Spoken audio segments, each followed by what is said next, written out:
Welcome to Prescribed by Dr. Nathan Goodyear, where integrative oncology meets holistic healing. This podcast is your home for the latest in innovation, exploration, and elevation in all areas of integrative oncology, medicine, health, wellness, and beyond. Join me and a host of other innovators as we go from practicing to prescribing. Your daily dose of wellness begins now. We're wrapping up 2024.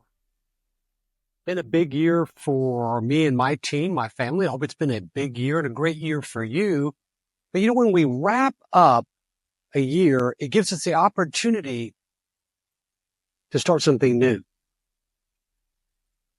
This is Dr. Nathan Goodyear of the Prescribed by Dr. Nathan Goodyear podcast. A year ago, I actually had a different name podcast. So there's been a lot of change in 2024 for me and my family. But 2025 is going to bring additional change, but advancement.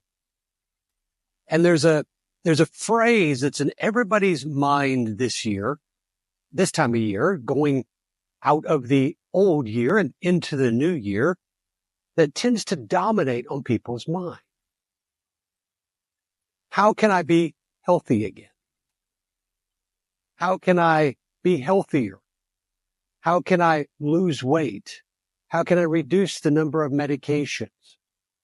There tends to be a focus, a hyper-awareness this time of year, the end of December, leading into the first of the year, to pivot to, let me discharge the things of old that have made me unhealthy and take this opportunity to set forth a new pattern, a new potential for health.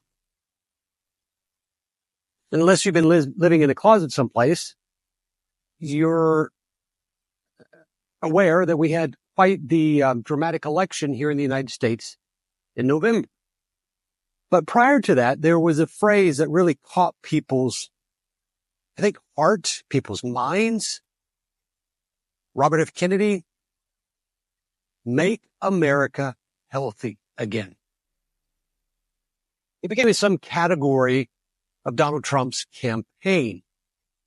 But what's really interesting about this, not to get into politics, but you have people of two different thoughts, two different backgrounds. Donald J. Trump, regardless of what you think of him, or RFK, regardless of what you think of them. They came together because they want to actually make America healthy again.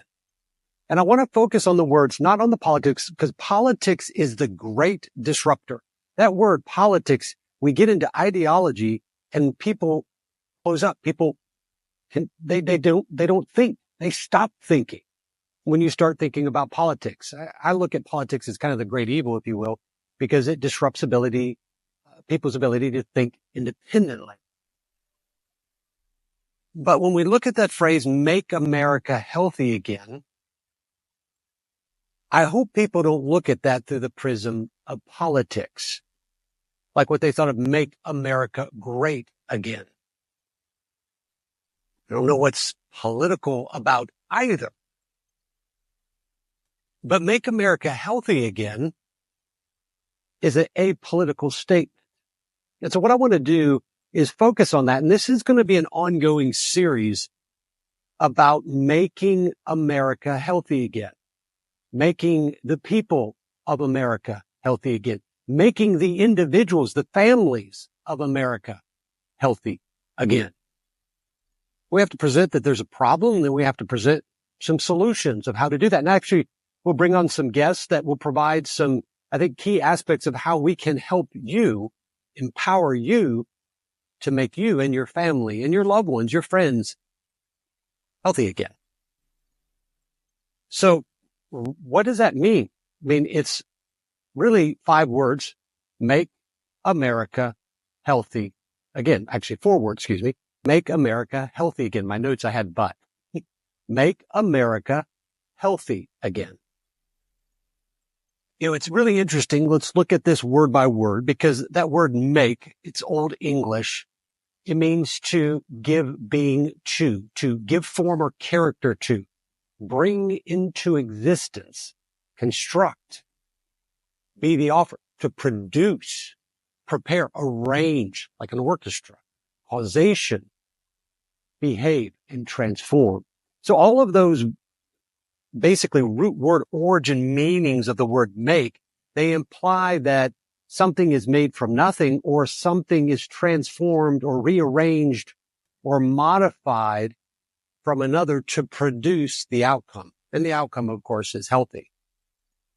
So the make defines that there's a problem, that either it didn't exist and so we make it, or it did exist and it was not healthy or didn't have the objective we wanted, and now we got to make it, rearrange it, we got to transform it to something that then is healthy again. So it kind of points to the problem. And in a subsequent podcast on this topic of Make America Healthy Again, I'm going to dive deep into some stats, some statistics to show you that America is not healthy. Now, thinking about it from the perspective that we commonly think about health, but I'll show you here in just a second how healthy again doesn't necessarily transform into what we might think is health and medical aspects. Because there's many layers of why America is not healthy again, and our health, personal, is just one of those. So that's me. What about America? Because we've got to go through these four words in sequence. Make America. Well, that implies that America didn't exist. Of course it does. So we can't create it out of nothing. We can't form it. We can't construct it, bring it out from non-existence to existence. But it does also apply, it does really imply that it did exist, but wasn't healthy. So it needs to be paired, rearranged, transformed back, not to something that didn't exist, but back to what it did exist as. See, it's not a top-down government. It was created as a bottom-up government, actually as a republic, a representative republic. And most people will refer to it as a democracy, but when you actually look at the founding fathers and the writings, it was a republic, a direct connection between the people and the government. The governed were submitting to the government. They were allowing themselves to be governed through basically approval. America was not a centralized power. It was a decentralized power. The power was originally given to the states, to the individuals, to the local communities, to families. America is not a government of control, but a government controlled by the people. What we've seen over the last pandemic, the 4 to 5 years that we're kind of moving our way out of it, they're trying to drop another pandemic on us, that we were governed not by science influence, but by mandates, by control. See, historically, people in the United States have governed and dictated their own health care, their own medicine.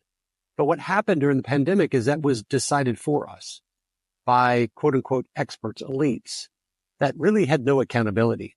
So it became very centralized for control purposes, but it didn't allow for the people to control it themselves. Again, it was not governed by consent, but by force or mandate. And I'm not sure where in medicine force and mandates apply at all. And in fact, I think it's antithetical to what it means to be a physician, to force or mandate somebody to do something. It's a disconnect. It's a loss of awareness of what medicine is, what doctors are, what physicians are, teachers and healers. America was not driven by oppression. It was driven by liberty, freedom.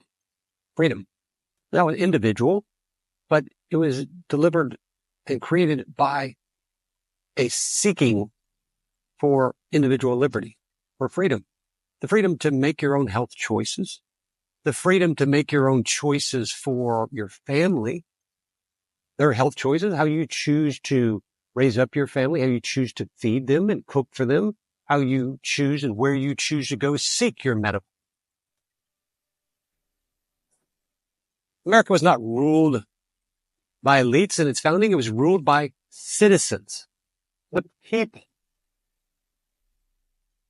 And it's only been the elites as of late that have thought, well, America's about them to dictate and control and empower what they want over what we, the individuals and our families, desire. America was not about restriction, but of freedom. Not of what we can't do, but what we are able to do. And you see this in cancer a lot, right? Where when you're diagnosed with cancer, they don't tell you the possibilities. They tell you what's impossible. That healing is not possible. It's impossible to heal, to live the rest of your life without cancer. So we even see in the field of oncology this turning on of heads in a parallel to what America is. Not about restrictions, but possible. Think about the founding fathers, George Washington, and all those involved in the Revolutionary War. And yes, I know this is about make America healthy again, but to understand what that means, I think we have to provide some historical context.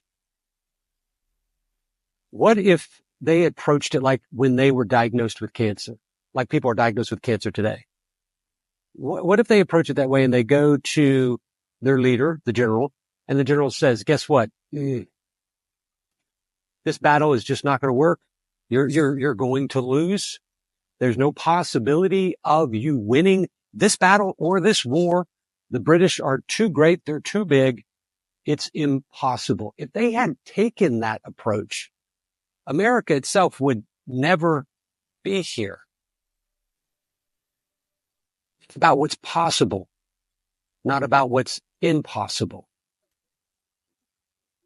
When you look at America, it's not a land of conformity and uniformity, but a land of individuality. It's this diversity, a word that I think has taken on a different connotation than what it originally means. A diversity of individuality gives a diversity of thought, of perspective. Thus, one person may seek out a different strategy for their nutrition, their lifestyle, and others seek out a different.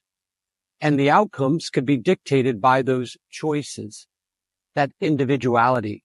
If we're all conformed, if we're all uniform in thought and in practice, that is antithetical to what it means to be America. And what you see in medicine today is actually this move towards conformity and uniformity in thought.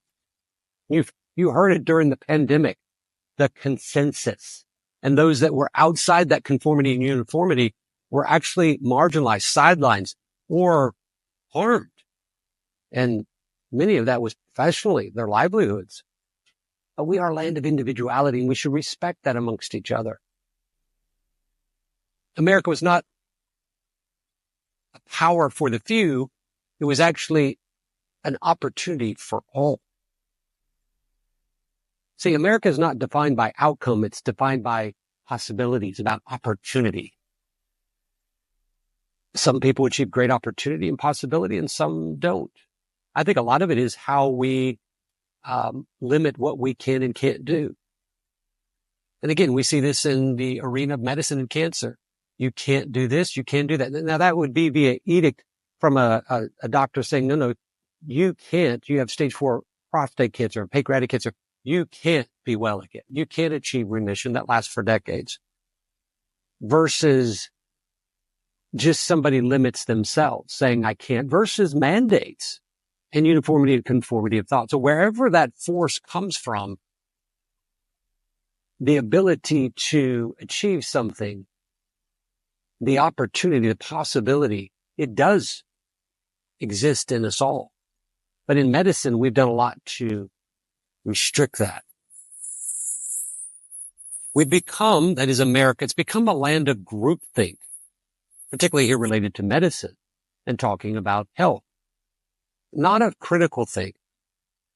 And again, we saw this during the pandemic. And in fact, I think this is why it sidelined so many of us early on, because the practice of medicine that we thought we knew in America was not one that really was reality, because there was a quick pivot to manifesting groupthink as the only thing, the conformity to that groupthink.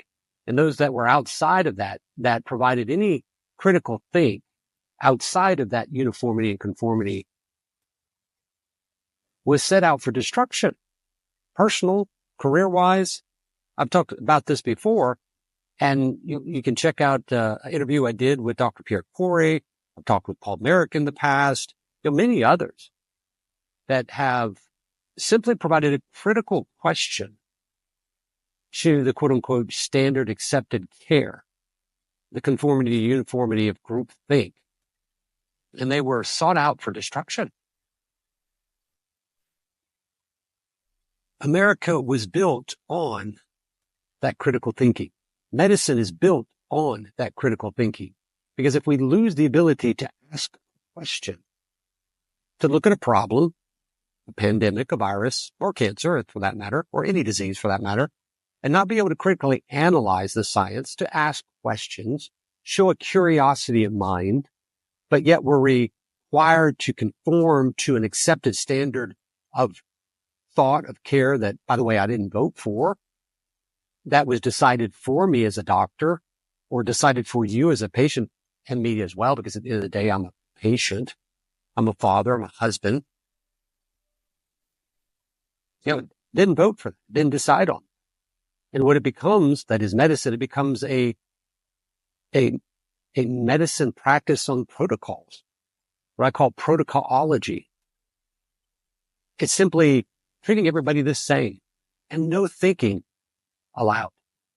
That's where you can see a patient that's 6'6", 360 pounds, sitting next to a patient that's 5'2", 110 pounds, and they're receiving the exact same therapy, though they have different diagnoses of cancer types, and they're not the same size, and they're receiving the same dose. The critical thinking individual would go, that doesn't seem right. We don't have the same cancer. We don't have the same weight. We don't have the same size. Heck, we're not of the same sex. And yet you're treating us the exact same way. See, it's through that protocol, through that uniformity, conformity of thought, that you can control not just the narrative, but also the practice.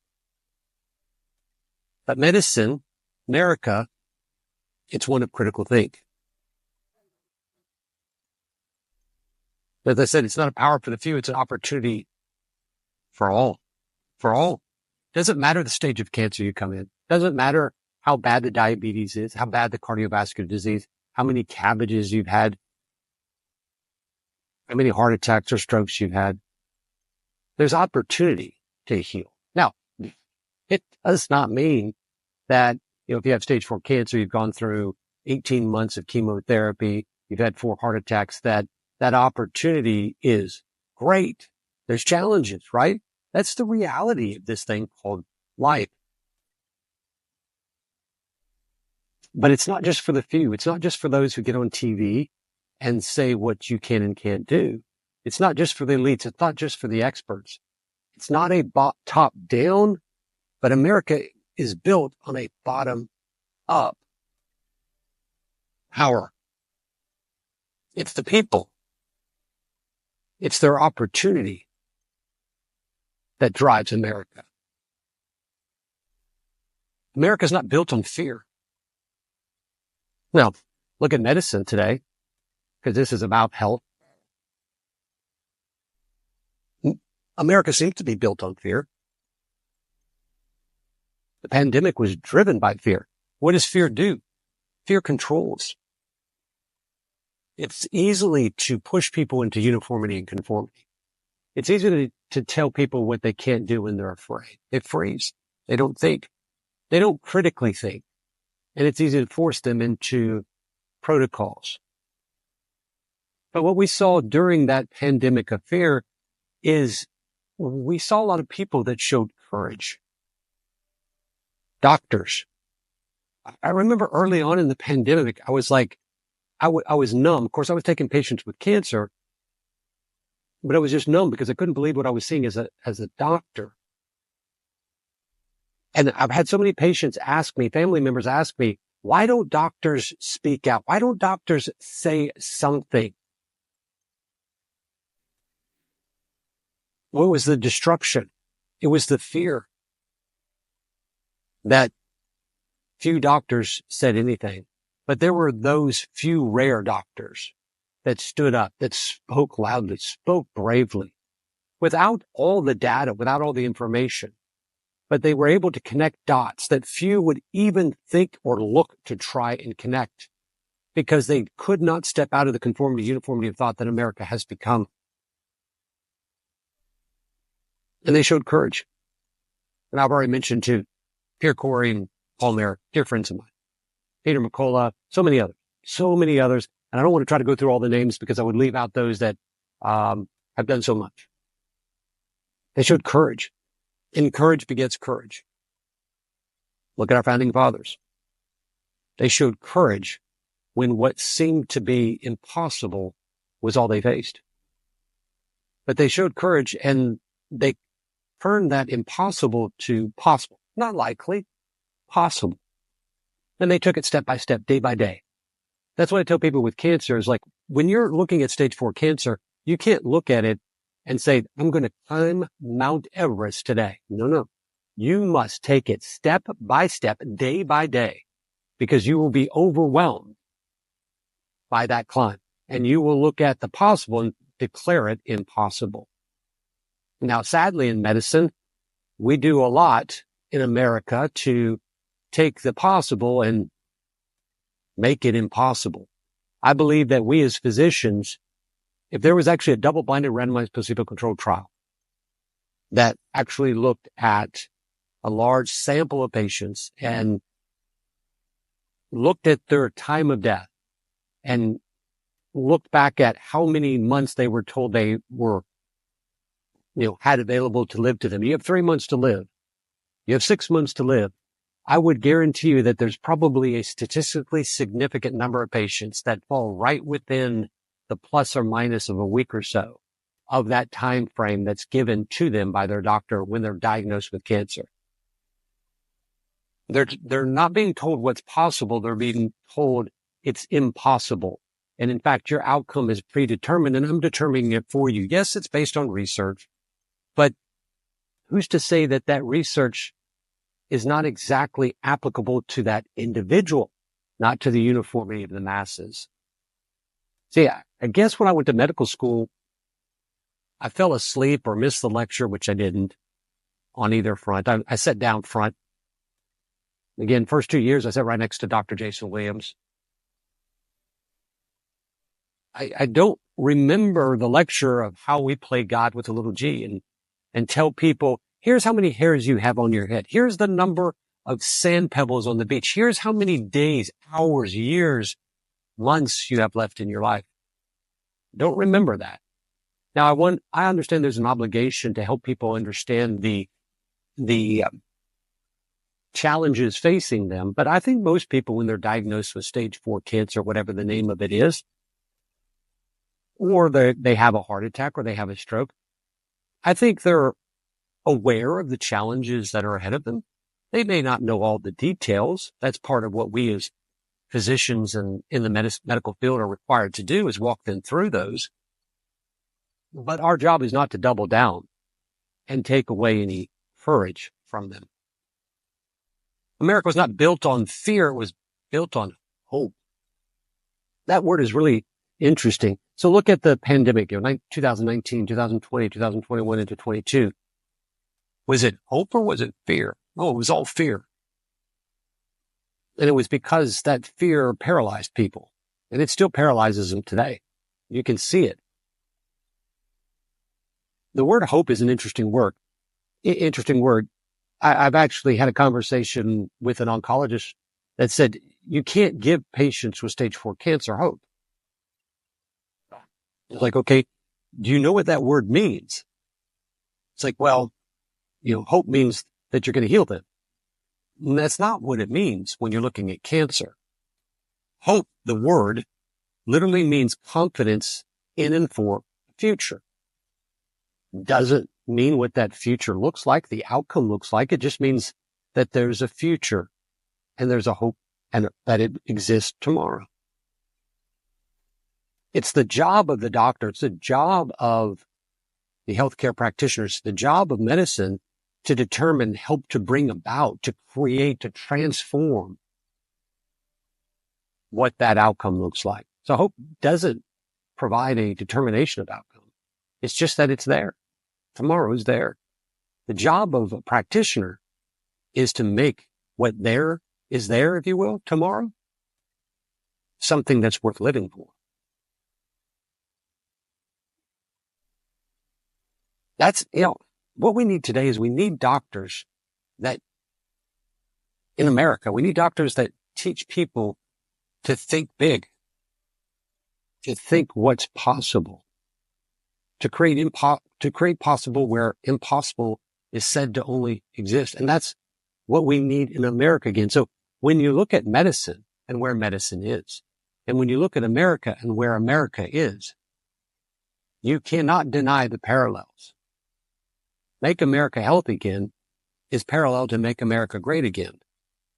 But I could tell you, if we want to make America great again, and here, I'm not talking about government, talking about people, individual, fathers, sisters, brothers, aunts, cousins, grandmothers, grandparents, grandfathers, families, husbands, fathers, children, daughters, sons, friends. We make those people healthy again. We will make them great again. And that will build up. It doesn't build down. America was not built on silence, censorship. It was built on the freedom to speak openly, whether we liked it or not. I have a series in the podcast where I'm going to talk to doctors that were heavily censored early on during the pandemic. Not just doctors, but practitioners and just people, patients, people that wrote books. Of course, this was during the pandemic. They were silenced. Their voice, their word, their ability to speak out, their ability to practice, the ability to make money, the ability to sustain their family. They were silenced. They were censored. And you'll see throughout history how censorship has an ugly, ugly, repetitive past. And for the first time ever in medicine, we saw this concept of silencing, of censorship, unlike we had ever seen before. But what we need is a return to the principles of making America great again, which is our freedom of speech, but that also applies to medicine too.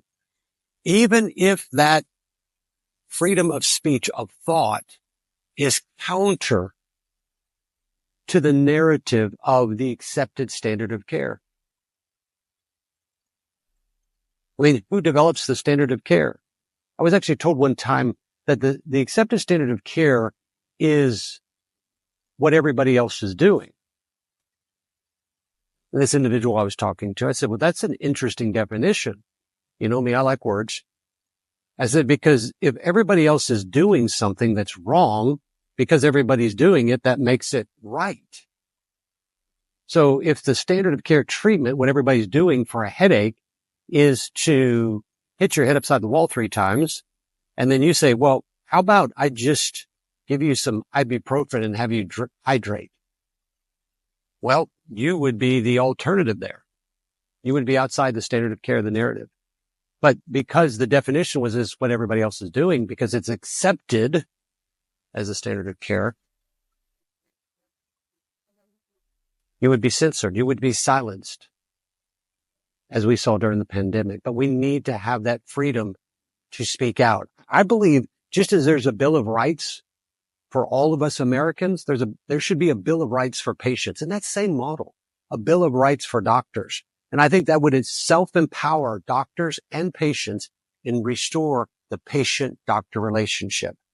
It's not a patient-government-doctor relationship. It's not a patient, health insurance, government, medical bureaucracy, doctor relationship. No, it is doctor-patient relationship. That's who that relationship is about in medicine. That's how you make America healthy again, I believe, in one way, is you restore what medicine is. It's about the patient. It's about the doctor. When all of those people get in bed, what happens is the patient gets kicked out of bed and the doctor gets kicked out of bed, and everybody else is left there to reap the benefits of the rest of the healing capacity. And that's a little bit of a side turn there where I think medicine has gone wrong. Just as you look at our representative government, the patients have been completely disconnected through layers of bureaucracy and companies and regulation. They've been disconnected from doctors. Likewise, these patients, they're citizens. They've been disconnected from their government. The doctors don't answer to the patients. The patients don't communicate with the doctors. Likewise, the citizens don't connect with the government, and the government doesn't answer to the citizen. America was not built on division. It was built on unity. Now, again, I'm connecting all of this to health because the premise here that I'm providing is that to make America healthy again, we have to make America great again. We have to look at what was and what made America great again. And we have to look at that to understand how we convert that and translate that to make America healthy again. But to make America great again, we have to make America healthy again. America was not built on division. It was built on unity. It was 12 colonies that came together. They unified. Didn't agree on everything. Look at history. There were some pretty hot divisions through the origination, Declaration of Independence, the Constitution. It took a lot for people to come together. They saw more about what unified them than what divided them. And they sought to focus on that unity and recognize that there would be still differences amongst them. And look at medicine. Medicine is a compartmentalized, hard to call it a practice, bureaucracy. It's everything's so compartmentalized. And I keep track of, it's a file I have on my computer. It says crazy things doctors say. Patients will remember the absolutely insane, silly, and dare I say stupid things we doctors will tell them. And they won't forget them because they're absolutely crazy. So I keep this file, crazy things doctors say. Maybe one day I'll write this down in a book that you might keep on your bed, next to your bedside or next to your toilet, if you will. But because it's really kind of funny what doctors will say. And one of the things that patients will say, their doctors say, is patients will ask the question, well, why don't you doctors ever communicate? And the doctors were like, well, I am communicating, but I'm communicating with you. And the patient says, well, why aren't you not communicating with the other doctors for you to be able to communicate in unison to help me? The problem is the patients have these compartmentalized practices, these doctors that don't communicate amongst themselves. They do communicate with the patient. So I would say that there's a question of the degree at which they communicate. But if doctors communicated more, if they unified more, and they worked more in unity instead of a compartmentalized approach, the patient would benefit. It's not the division. It's not that compartmentalization that I think accelerates and elevates the practice of medicine that helps the patient. I think it's actually the unification, the unity. Again, there are differences there, cardiologists and oncologists and internists, etc., surgeon. But there needs to be the ability to have the differences, but have the overarching unification, which is the patient, making them well, healthy, free of disease, treat the disease. But we focus on that compartmentalization so that the different parts don't talk to each other. Think about your body. What if your left leg and your right leg didn't communicate? What if your brain didn't communicate with your gastrointestinal system?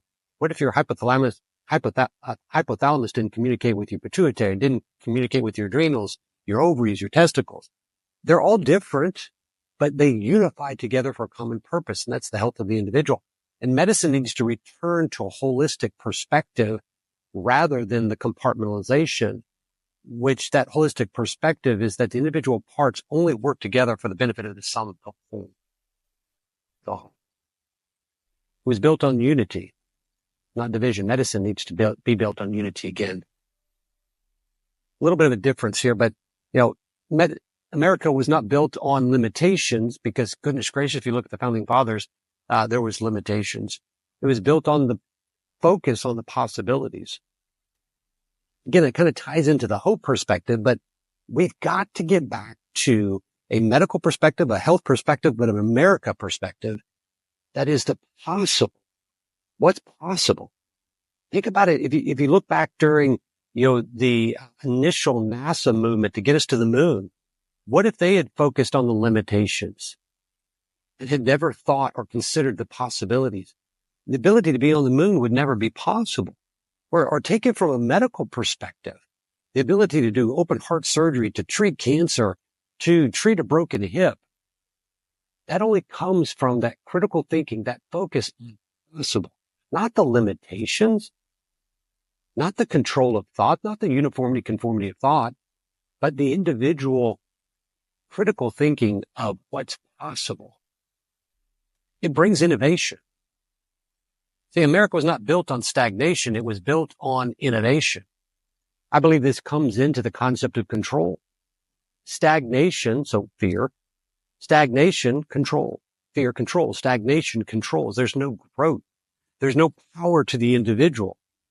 It controls the individual voice, and it controls the individual choice. Yet innovation empowers progression. It empowers the individual. It empowers the voice. It empowers the message. It empowers the choice. And oh my goodness gracious, medicine is in desperate need of innovation. Desperate need of innovation. Not just within the narrative and the accepted standard of care. We need innovation outside of that. We need to break down the barriers of impossible, because it's going to open new opportunities for possible, both with America and with health of Americans. America was not built on dependence, but it was built on independence. See, during the pandemic, people were dependent on the experts, the, unidentified panel of experts, of consensus, the elites. It was built on independence. Let me see. Declaration of dependence. That's what our founding fathers came up with, right? No. Declaration of independence. Just as I said, Bill of Rights for patients, Bill of Rights for patients. What if we had a Declaration of Independence for health that applied to the individual, to the family, to make America healthy again? I, insert name, family, declare my independence to make my decision, be advocate for my health, my family's health, my choice, where I go, what I choose to eat, what I choose to do. See, when you look at Make America Healthy Again, it goes back to the origins of Make America Great Again, what America was for, and how it's lost its way. It's like a relationship, right? Those early days of dating and marriage, there's passion. There's just excitement that you just can't let go of. And then what happens, right? Years, life gets in the way, and if there's no intentionality there to keep the communication, the relationship, the passion, there can develop some disconnect, a loss of purpose. But if you maintain that connection, that purpose, that passion, for each other, you can maintain what was in the beginning throughout the course. And I think just where America is a relationship, citizen and government and patient and doctor. We've allowed so many things to get in the way. Life, people, government, bureaucracies, corporations. And I think we can return both to what America was again, both healthy and great again. America's not built on following, built on leading. Because there were too many people that followed during the pandemic and not enough people that led. I think if we had had enough people that had stood up and led, like those that showed such courage and bravery, I think we wouldn't have seen some of the limitations of care access that we saw. America was not built by man. It was built on and by God. I'm a person of faith. I'm a Christian. So I am. And if you're not a Christian, you're listening to the podcast or watching it on YouTube or Rumble, guess what? We can focus on what unifies us, not what divides us. That's the great thing about being an American. Whether we choose to make America healthy again or great again. I think that where America has swayed is what has founded and made America great, what it made us healthy. So that's America. But people will focus on America and say, well, it's a country. It's an idea. I think it's people. That's what America is. It's people that sought to come together and focus on what unified them rather than what divided them. But what does healthy mean? What's the definition of healthy? Well, in a day and time today where really truth is just relative and it just means what each person and individual thinks true is, there seems to be a loss of actual truth. And we have a lot of delusions because if I say I can fly and I go up on top of my house and I jump off of the roof of my house, I'm going to find out really quick how real truth and what I think is true, how those can really collide and provide disastrous consequences. Because there's something called gravity. It doesn't care that I think that my 215-pound frame, 6'1.5", can fly if I flap my wings. Gravity, the real truth, will take my delusion and slam it to the ground.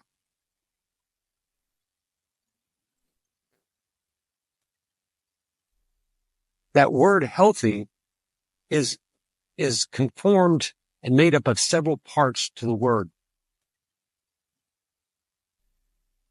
And what I want to focus on here is the evidence and the science behind that and show you some examples why we've strayed from America great, America healthy, and how we can rearrange, reform, transform it back to that. So as a doctor, evidence-based, let's look at 3 stratifications, if you will, that show that America is not healthy. Because if there's no problem, why do we need to find a solution to it? Well, let's just look at obesity. And then let's look at obesity and 3 diseases.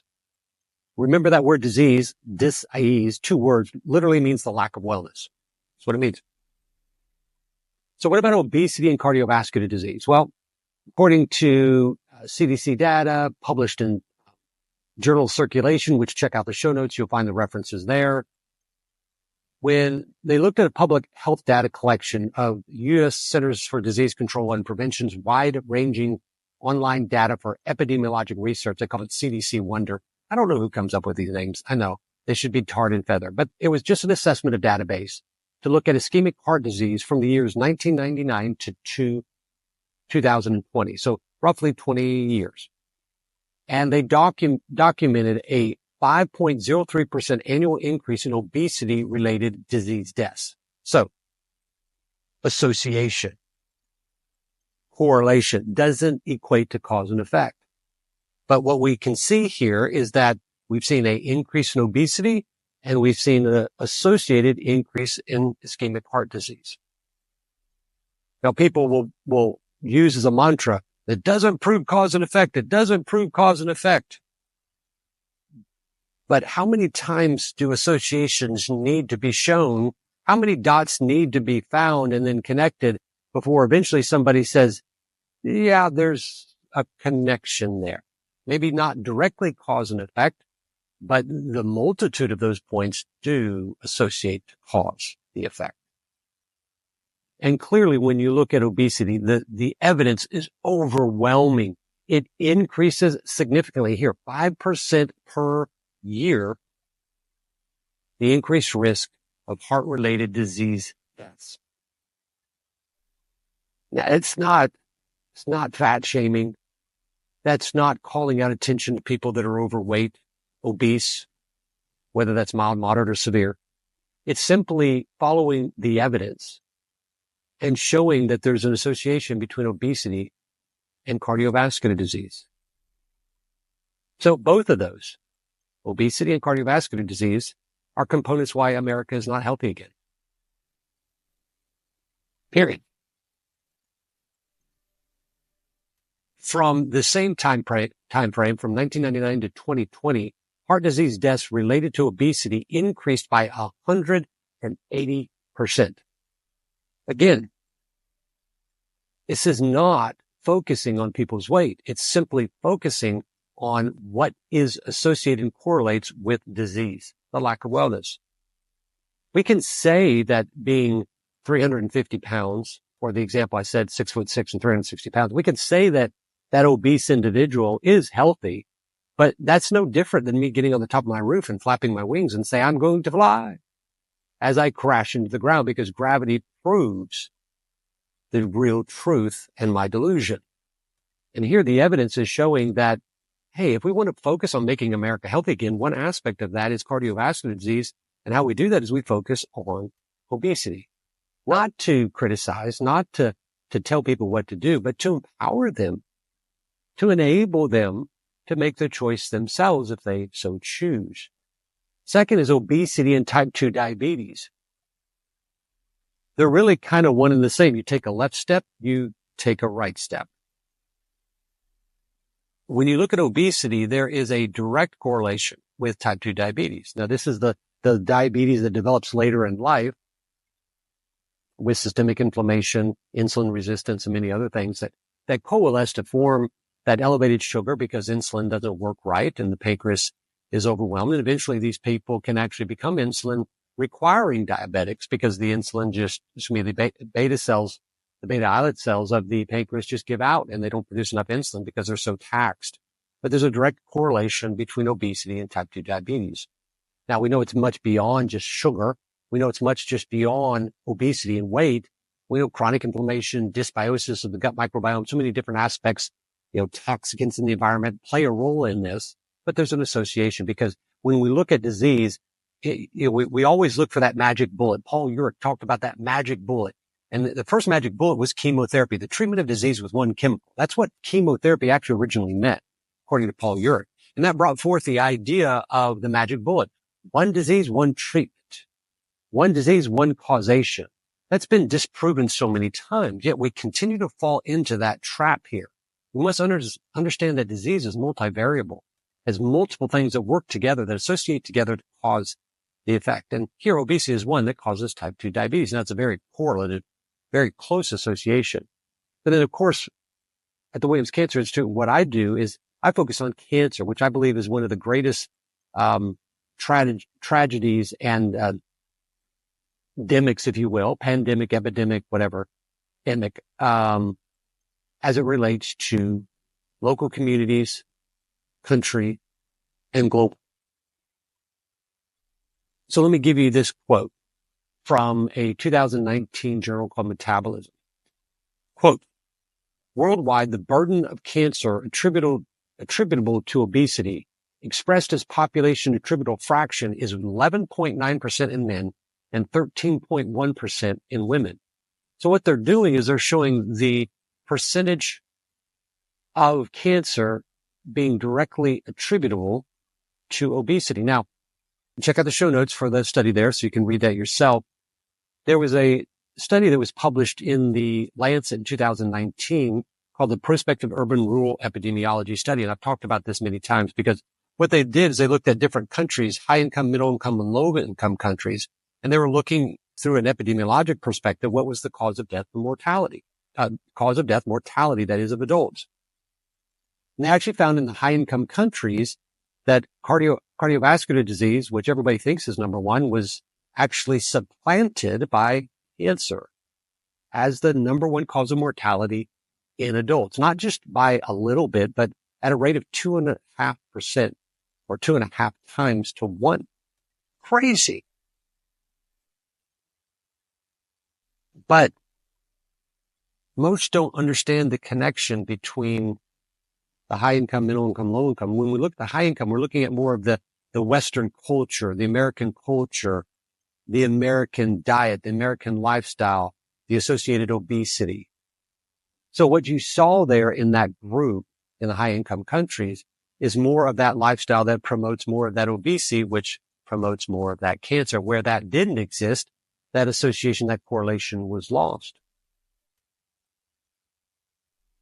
So Make America Healthy again requires that America is not healthy now and that it was healthy in the past. Here we're talking about health, talking about bodies. We're talking about disease.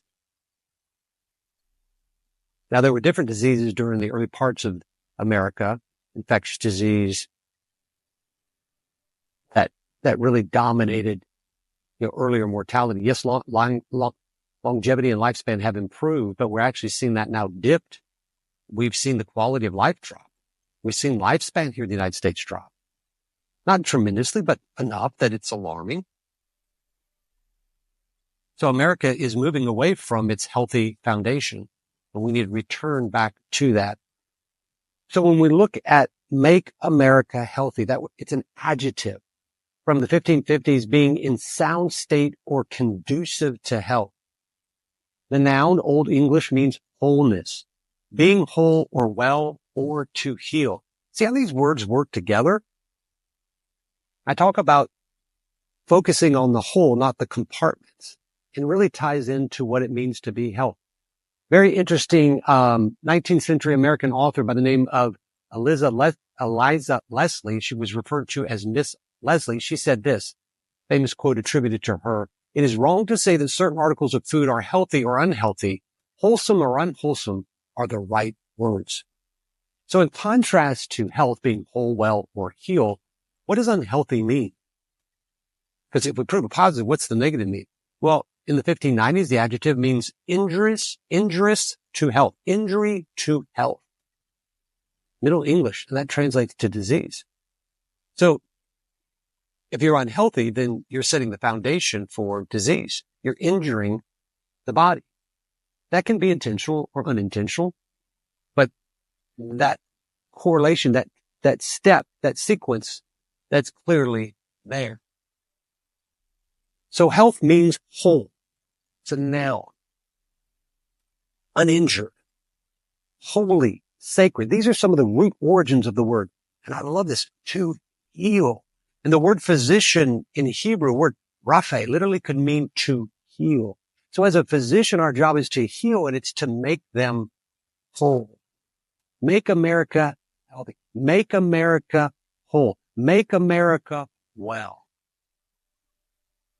Make America sacred. Uninjured. The word heal, Old English, helen, means to cure. Make whole, sound, and well. So they all tie together. Health, heal. That suffix, th, means action, state of, quality of. So quality of healing, state of making whole, action to make whole, action to make sound. So if we're healing as physicians, we're working to save, to make whole, to make well, but we're doing it through our action and direction of the individual that empowers them. So again, the premise here is that to make America great again, we must reconnect citizen to government. We must, and vice versa, by the way, government to the system. The citizen, the government needs to understand that they are there because of the individual. Period. End of story. End of discussion. Doctor, you're there because of the patient. Reconnect them and remove everything else in between away. So make America great again. We must make America healthy again. Not a focus here on government. It's not a focus on the bureaucracy. It's not a focus on the practice of medicine. It's a focus on the people, the patient, the individual, the family.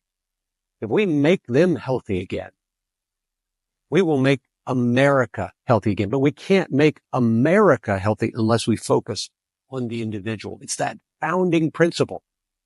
That is how America was founded, and about how America was great and can be great again and can be healthy again. So that's the way that you help America to be well and free of disease. Disease will always be there because there'll be people that choose not to be well. But it's for the country, it's through the people. It's not through the government, through the country to the people. It's the people up. It's always been that way in America. Always. It's that quality of healing America that will occur because of a healing of the people. America cannot be great again unless its citizens, its people, its patients are healthy again, whole again, and well again. It's not about the government. The government can create the awareness. It can help to create the platform and the ability of people to innovate, to make people well again. But it's about the people. It's about the citizens. And if its people are healthy, whole, and well again, then America will be healthy again. It's the people that make America great. It's the patients that make America great. And medicine and government need to remember their place. They are there to serve. See, I always say that being a doctor, being a physician is several principles: hope, heal, teach, serve, truth, trust, legacy. We must remember we serve, we provide hope, we heal, we teach. And it's through those principles built on truth and trust that we build a legacy. The problem is we've disconnected ourselves from those principles, and thus the legacy of America great, America healthy is lost. But when we restore that purpose, service, doctor to patient, government, person to individual, that's how we make America healthy again, which I've laid out is not, if we just look at obesity, cardiovascular disease, cancer, type 2 diabetes, but how we make America healthy again by focusing on the individual, empowering them, elevating their power. That's how we make America great again, is by focusing on the health. But it's back to the founding principles of what America was and founded upon that we use to drive us back to that origin of health, of well, of whole, of soundness, healing. That's what make America healthy is again. It's about you, the individual. So I hope it's a little bit of a tirade, if you will, on my part, because I think people make America healthy again, and nobody's really talking about what that means. And I think it's so important because we can't disconnect make America healthy again and make America great again at all. And I hope that make America healthy again spreads to other countries. Make Czechoslovakia great again. Well, it doesn't even exist. Make Russia great again. Make Ukraine great again. Make Saudi Arabia great again. Make them healthy. And I think by making them healthy, you make the country at its highest potential of opportunity, of possible. And I think we need more of that thinking outside the box. And I appreciate two people, different types, RFK and Donald J. Trump, coming together to really focus on the empowerment of the individual. And here it's of the health of the individual And me as a doctor, that's important because it's what I do to serve the patients. So thanks for joining me on this Prescribed by Dr. Nathan Goodyear podcast. And in this series on Make America Healthy Again, I'm going to dive into some statistics and really show you how far off track health is in America, but also how we work to empower.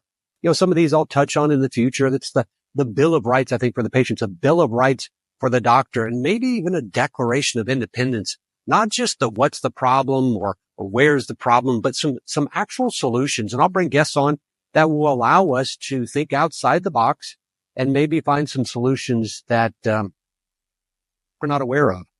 What we got to do is get government back working for the patient, back empowering them to be healthy again. I encourage you to learn more. Go to our website, pre-scribe.com. That's prescribed.com. There you're going to find all kinds of information, our detailed blogs, our videos, and you'll of course find our podcast there. Wherever you download your podcast, you'll find us there. You can find us on YouTube. You can find us on Rumble. You'll find us all over social media. As always, check out the show notes. You'll find them here. You'll find them on the website. And we need your help here. We need you to share this information because if we're going to make America healthy again, if we're going to make each country healthy again, we're going to have to empower the individuals there. So I need you to share this information with those that you would think would benefit with this information, because as a individual, as a patient, you are the force vector of change. You have the power. And by working together, you can build the movement that will empower the patient, that will elevate your power in that relationship between patient, doctor, and voter, citizen, government. And you can make America healthy, make America great again. And I think create a future of nothing but possibles and really throw aside that concept of impossible. I'll see you on the next Prescribed by Dr. Nathan Goodyear podcast. Thanks for joining us on this episode of the Prescribed Podcast. All references supporting this episode can be found on the prescribed.com website. That's pre-scribe.com. To get your next dose of medical innovation, make sure you subscribe to Prescribe. We'll see you for your next refill.